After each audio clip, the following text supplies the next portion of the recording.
Hello বন্ধুরা, আশা করি তোমরা সকলেই ভালো আছো। কবির লার্নিং ইউটিউব চ্যানেলে তোমাদের আরও একবার স্বাগত। আমরা সকলেই জানি আগামীতে আসতে চলেছে নবম দশম শ্রেণীর ইন্টারভিউ এবং ডেমনস্ট্রেশন প্রক্রিয়া। সেখানে কিন্তু আমাদের যে কোনো বিষয়কে খুব অল্প সময়ের মধ্যে ডেমো রেডি করে দেখাতে হবে প্যানেলের সামনে। তাহলে সেই সূত্র ধরেই আমাদের ইউটিউব চ্যানেলে কিন্তু ছোট ছোট বিষয়, ভূগোলের বিষয়গুলিকে আমরা অল্প সময়ের মধ্যে কি করে প্যানেলের সামনে ডেমো করে দেখাতে পারি সেই বিষয়ে আলোচনা চলছে। তাহলে গত ভিডিওতে আমি তোমাদেরকে দেখিয়েছিলাম নবম শ্রেণীর ভূগোল পাঠ্য বইয়ের যে দুর্যোগ ও বিপর্যয় ষষ্ঠ অধ্যায় রয়েছে দুর্যোগ বিপর্যয়, এই চ্যাপ্টারের দুর্যোগ বিপর্যয় সম্পর্কে একটি ছোট ডেমো ক্লাস। তারই সূত্র ধরে আজকে আমরা জেনে নেব বিপর্যয় ব্যবস্থাপনা বা যাকে বলতে পারি আমরা ডিজাস্টার ম্যানেজমেন্ট, এই বিষয়টিকে কি করে অল্প সময়ের মধ্যে আমরা কিন্তু ইন্টারভিউ বোর্ডে ডেমো করে দেখাতে পারি। তাহলে আজকে আমাদের বিষয় হবে কি বিপর্যয় ব্যবস্থাপনা বা ডিজাস্টার ম্যানেজমেন্ট। তাহলে আজকে আমাদের বিষয় কি না বিপর্যয় ব্যবস্থাপনা। আমরা জানি বিপর্যয় কখনো বলে কয়ে আসে না বা কখনো আবার পূর্বাভাস পাওয়াও যায়। তাই এই বিপর্যয় আসলে আমরা কি কি ব্যবস্থার মাধ্যমে সেটিকে তার ক্ষয়ক্ষতির সম্ভাবনাকে কমাতে পারি সেই বিষয়টিকেই আমরা কিন্তু বলবো বিপর্যয় ব্যবস্থাপনা। তাহলে চলো শুরু করা যাক। আচ্ছা ছাত্রছাত্রীরা তোমরা বলো তো বিপর্যয় আমরা কি কি দেখেছিলাম আগের ক্লাসে? বিপর্যয় হিসাবে অনেক রকম, কখনো সেটি বন্যা হিসাবে আমাদের সামনে আসতে পারে, কখনো নদী ভাঙন রূপে আসতে পারে, কোথাও কোথাও আবার ভূমিকম্প রূপে, বা কোথাও কোথাও কিন্তু অগ্নুৎপাত রূপে বা বিশাল আকারের ঘূর্ণিঝড় রূপে। তাহলে যে কোনো বিপর্যয় আসুক না কেন সরকারি তরফে কিন্তু কিছু ব্যবস্থা গ্রহণ করা হয়ে থাকে এই বিপর্যয়ের ফলে হওয়া যে ক্ষয়ক্ষতি তার কমানোর জন্যে। তাহলে আমরা যদি সংজ্ঞা হিসাবে দেখি তাহলে বলবো যে প্রাকৃতিক বিপর্যয়ের মোকাবিলা বা সামাল দেওয়ার জন্য প্রশাসনিক স্তরে গৃহীত কিছু কৌশল, কিছু সিদ্ধান্ত বা কার্যকলাপকে একত্রে কিন্তু যা কি করে না বিপর্যয়ের পরবর্তীতে ক্ষয়ক্ষতি কমানোর জন্য সমূহ ভূমিকা পালন করে বা অত্যন্ত একটি মূল্যবান ভূমিকা পালন করে, সেই সমস্ত কার্যকলাপকেই কিন্তু একত্রে আমরা বিপর্যয় ব্যবস্থাপনা বা ডিজাস্টার ম্যানেজমেন্ট বলতে পারি। তাহলে এই যে বিপর্যয় তার একটি উদাহরণ খুব সম্প্রতি কিন্তু আমরা দেখেছি আমাদের পশ্চিমবঙ্গে। কেউ বলতে পারবে আমাদের পশ্চিমবঙ্গে গত 2025 সালের অক্টোবর মাসে উত্তরবঙ্গে কিন্তু একটা ভয়াবহ বন্যার সৃষ্টি হয়েছিল। আচমকা বন্যা আমরা দেখেছিলাম কি না প্রচুর বৃষ্টিপাত এবং সিকিম বা ভুটান থেকে আসা যে নদীগুলি তার প্রচন্ড জলস্রোতে আলিপুরদুয়ার, দার্জিলিং, কালিম্পংয়ের কিন্তু বিস্তৃত এলাকা, তার সাথে আমাদের কিছু গুরুত্বপূর্ণ ন্যাশনাল পার্ক সমূহ ক্ষয়ক্ষতির সম্মুখীন হয়েছিল।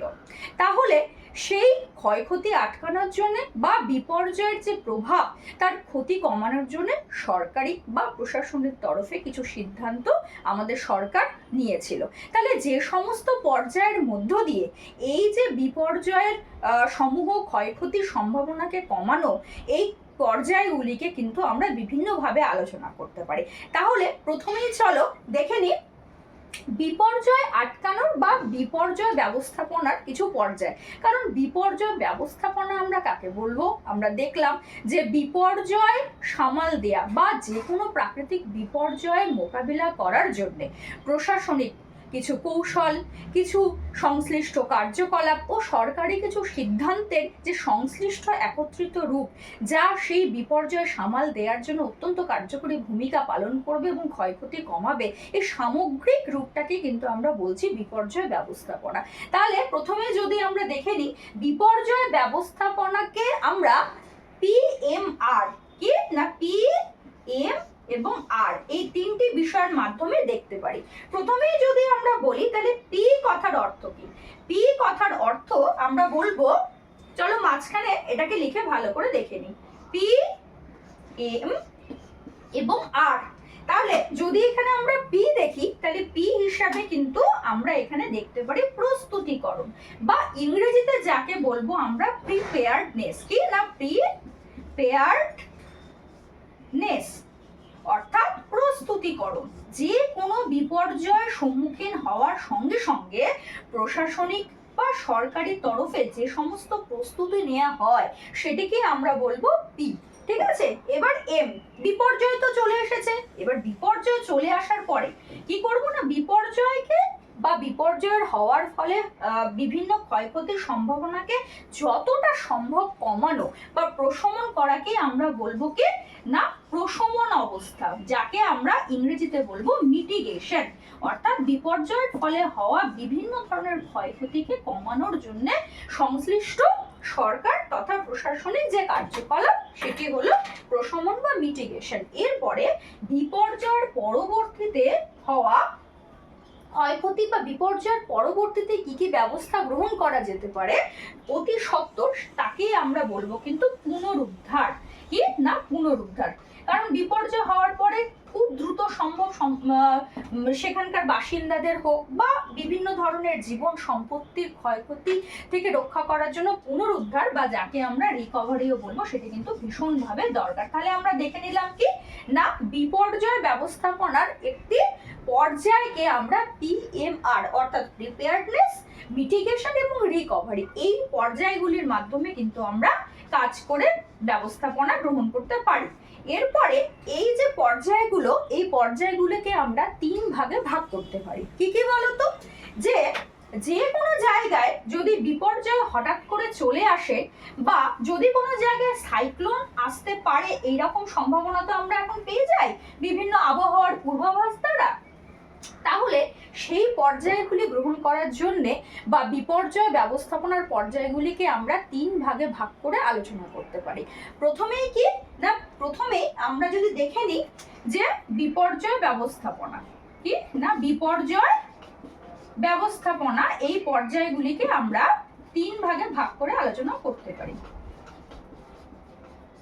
যেমন প্রথমেই যদি আমরা দেখি তাহলে আমাদেরকে দেখতে হবে বিপর্যয় পূর্ব পর্যায়, অর্থাৎ বিপর্যয়ের আসার আগের মুহূর্তে আমরা কি কি ব্যবস্থা গ্রহণ করলে সে বিপর্যয়ের ফলে হওয়া ক্ষয়ক্ষতিকে কমাতে পারবো।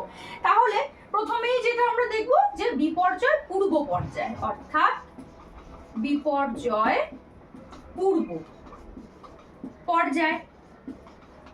এরপরে আমাদের দেখতে হবে বিপর্যয়কালীন পর্যায়। এরপরে আমরা কি দেখবো না বিপর্যয়কালীন পর্যায়, তাহলে এটাকে একটা আলাদা ভাগ করে দিলাম। এরপরে আমরা দেখছি বিপর্যয়কালীন পর্যায়,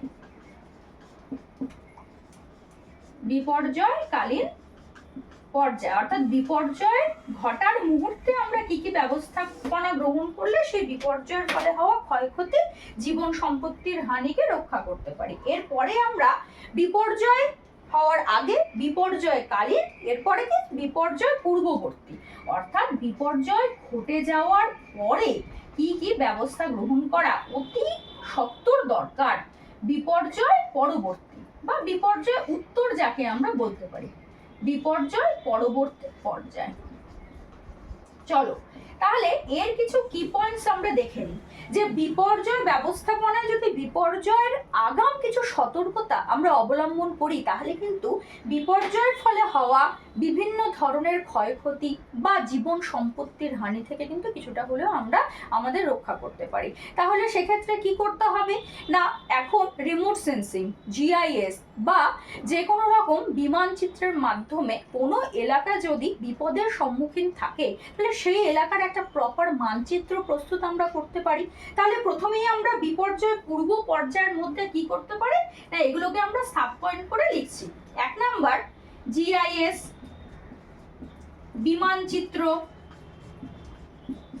বিমানচিত্র এর মাধ্যমে কি করতে পারি, এর মাধ্যমে মানচিত্র প্রস্তুত করতে পারি, মানচিত্র প্রস্তুত করতে পারি। তাহলে সেই এলাকা সম্পর্কে আমাদের একটি প্রাথমিক ধারণা আমরা করতে পারবো।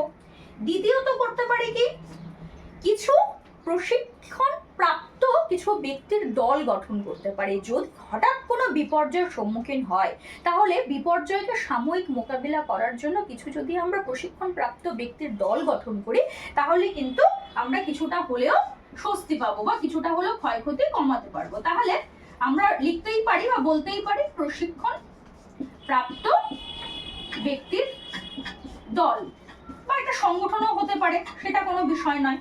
হয়ে গেল। এরপরে আমরা যদি দেখি তাহলে আরো কিছু রয়েছে, সেগুলোকে এখানে মুছে দিয়ে আমি লিখছি। এখানে বলতেই পারি যেগুলো সঠিক পরিকল্পনা। তাহলে আমরা 3 নম্বরে চলে আসব, যে সঠিক পরিকল্পনা, যে সেই কোন স্থানে বিপর্যয় আসার সম্মুখীন হলে কি কি পরিকল্পনা গ্রহণ করা উচিত সরকারি বা প্রশাসনিক তরফে, সেই সঠিক পরিকল্পনা কিন্তু ওদের থাকা অবশ্যই প্রয়োজন। এছাড়া আরো আমরা সেই স্থানে মানুষকে জনসচেতনতামূলক কাজ করতে পারি। যেমন আমরা 4 নম্বরে বলতেই পারি যে সচেতনতার প্রসার। এই সচেতনতার প্রসারের মাধ্যমে একটা জিনিস মাথায় আসছে, যেটা হচ্ছে EWS। EWS কি না, আর্লি ওয়ার্নিং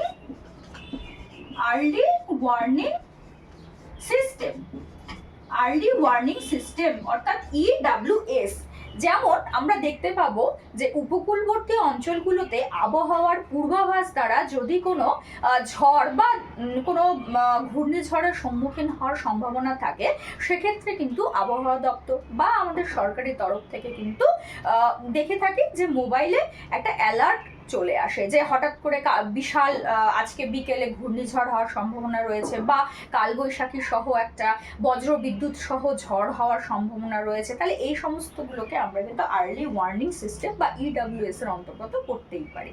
এরপরে চলো, যে হঠাৎ কোনো স্থানে বিপর্যয় চলে এসেছে, তাহলে আমরা কি কি করতে পারি। বিপর্যয় যদি চলে আসে তাহলে আমাদের কিছু করার নেই, যত দ্রুত সম্ভব কি করতে হবে না, সেই স্থানের মানুষদের স্থানান্তর করতে হবে। তাহলে প্রথমেই আমরা কি করব না, সেই স্থানের মানুষদের স্থানান্তর করার ব্যবস্থা করব, যত দ্রুত সম্ভব প্রাথমিক চিকিৎসার ব্যবস্থা করব, যেন মৃত্যুর সংখ্যা কমাতে পারি, প্রাথমিক চিকিৎসার ব্যবস্থা করব। এছাড়াও কিন্তু আমরা করতে পারি কি, যে সেই স্থানে ত্রাণ সামগ্রী যত দ্রুত সম্ভব বিতরণের ব্যবস্থা করতে হবে, অন্য আশ্রয়স্থল গড়ে তুলতে হবে, এগুলো কিন্তু করতেই হবে। এরপরে চলো, বিপর্যয় পরবর্তী পর্যায়ে আমরা কি কি ব্যবস্থা গ্রহণ করতে পারি। যে বিপর্যয় ঘটে গেছে, যেমন আমরা দেখলাম 2025 সালের অক্টোবর মাসে উত্তরবঙ্গে সমূহ একটা মানে বিভিন্ন জেলা জুড়ে ভয়াবহ বন্যা পরিস্থিতি কিন্তু একটা বিপর্যয়েরই আরেক নাম বলবো। সেক্ষেত্রে আমরা কি করব না, সরকারি বা প্রশাসনিক তরফে যত দ্রুত সম্ভব আশ্রয় শিবির গড়ে তুলবো। তাহলে কি করব না, আশ্রয় শিবির আমরা গড়ে তুলবো। আশ্রয় শিবির গড়ে তুললে মানুষদের স্থানান্তর করা সম্ভব হবে। আশ্রয় শিবির গড়ে তুলবো। তারপরে পুনরুদ্ধার যত দ্রুত সম্ভব, এই যে প্রশিক্ষিত ব্যক্তির দলের কথা বলেছিলাম বা সেনাবাহিনীর দ্বারা যত দ্রুত সম্ভব সেই স্থানের মানুষ তথা গবাদি পশু বা জীবজন্তু যেই হোক না কেন পুনরুদ্ধারের ব্যবস্থা করতে হবে। এবং শেষে বলবো যে এটা তো শেষ নয়, তবে পুনর্গঠন। কারণ পুনর্গঠন এই কারণেই যে কোনো স্থানে শুধু তো আর মানুষ বা জীবন সম্পত্তির হানি হবে না, সেই স্থানের বিপর্যয়ের ফলে বা কোনো ভূমিকম্প, ঘূর্ণিঝড় বা যে কোনো রকমের বন্যা প্রভৃতির ফলে কি হবে না, স্কুল বাড়ি হতে পারে, হাসপাতাল হতে পারে, রাস্তাঘাট হতে পারে, সেতু হতে পারে, সেগুলো কিন্তু ভেঙে যেতে পারে। তাহলে যত দ্রুত সম্ভব সেই স্থানে কিন্তু সেগুলো পুনর্গঠনের কাজ করা খুব দরকার। তাহলে কি হবে, পুনরায় সেই স্থানটি আবাসস্থলের যোগ্য হয়ে উঠবে। তাহলে আমরা কি দেখলাম আজকে না, এই বিপর্যয় ব্যবস্থাপনাকে কি করে বিভিন্ন পর্যায়ের মাধ্যমে আমরা ভাগ করে একটি বিপর্যয়ের মোকাবিলা করতে পারি। তাহলে আজকে আমরা বিপর্যয় ব্যবস্থাপনা বিষয়টিকে অল্প সময়ের মধ্যে ইন্টারভিউ প্যানেলের সামনে কি করে তুলে ধরতে পারি, এইটুকু আমরা জানলাম। তাহলে আজকে এই পর্যন্তই। ভিডিওটি যদি তোমাদের ভালো লেগে থাকে তো অবশ্যই একটি লাইক এবং চ্যানেলটিকে কিন্তু সাবস্ক্রাইব করতে ভুলো না। আশা করি ভালো লেগেছে। অসংখ্য ধন্যবাদ।